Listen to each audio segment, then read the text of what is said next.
The statewide system of support is what Michigan Department of Ed has put together to help support its Title I schools that are identified as priority, being the lowest 5% of students in the state based on our state assessment, or focus, the 10% of schools with the largest achievement gaps between the top and bottom performing 30%.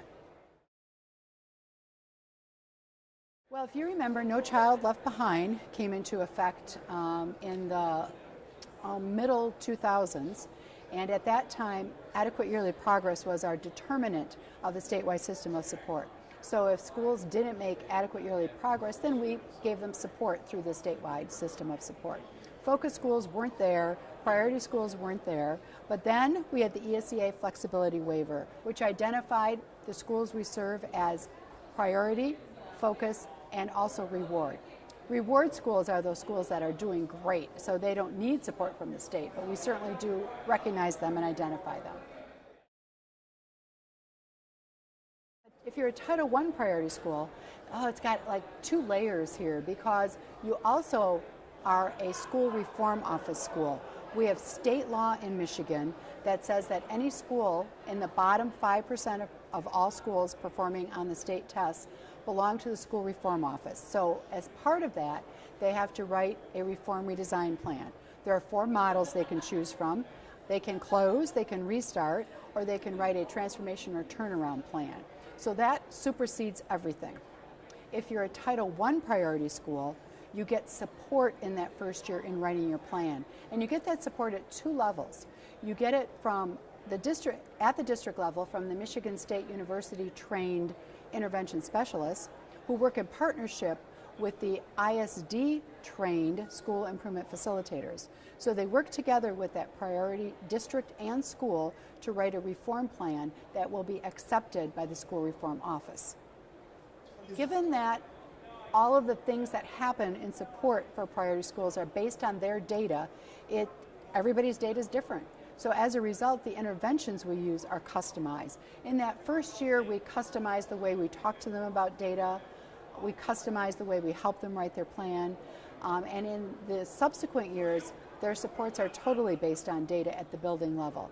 They have to look at their data and work with their ISD facilitator and their district specialist and a district representative to identify what are some things that, if we put it into place, if we got content coaches, or we got particular professional learning, or if we needed a culture climate intervention, what of those things do we think, based on our data, will help increase student achievement? And so then those things are implemented in that priority school. To help you close that achievement gap, we really ask you to delve deeply into your data, to have data conversations with the MSU trained district improvement facilitator and look at your building level data and say, what are the issues that are causing us to have this achievement gap? Why do the students in the bottom 30% perform so much differently than the students in the top 30%? And then when you look at that, identify those student populations, you think, okay, what can we do for these student populations in the content areas in which they're not succeeding to help them succeed? So what kind of planning might we want to do? What are the teaching and learning priorities that are identified to help close that gap? And then that district improvement facilitator works with the district rep to help the school revise their school improvement plan, to help the district look at its systems that are supporting that focus school to see if there might be some differences in support they should make to that focus school because of that designation. The message is you're doing a great job for a lot of your kids, and that's always to be commended. And then the message is, geez, don't we want all of our kids to do better?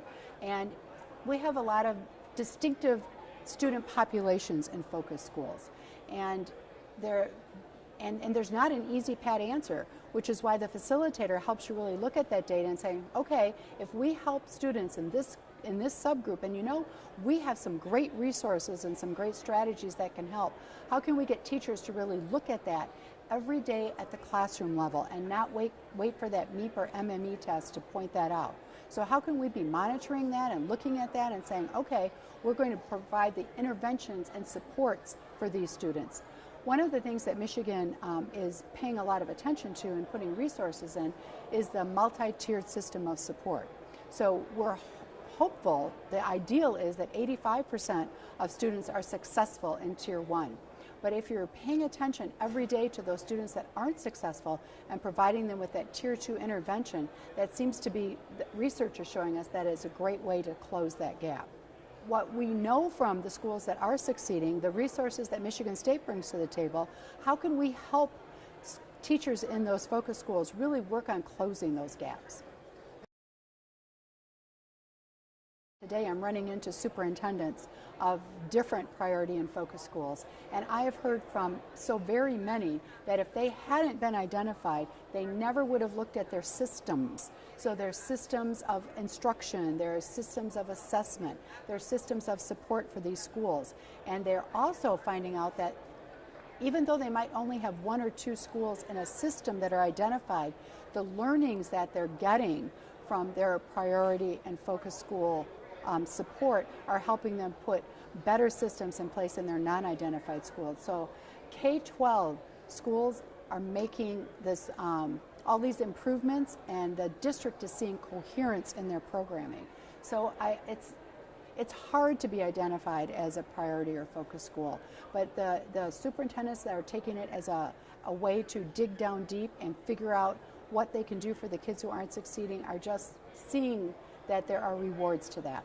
And here's another thing. We had many of our focus schools who were identified in 2012, though they had a short window if they were elementary or middle school, a larger window if they were high school, that are now named reward schools. So that is a pretty exciting thing too. I think the message to parents is get involved, find out what those achievement issues are that are causing your school to be labeled, and then get involved in the improvement efforts. Schools can't do it by themselves. The parents in the community can also play a role in that, and help is on the way. We have our MSU trained people, we have our ISDs that are there to help, and you've got such dedicated people in all of these schools that are going to be there to help your kids. So be there with them, providing that support right alongside those education professionals.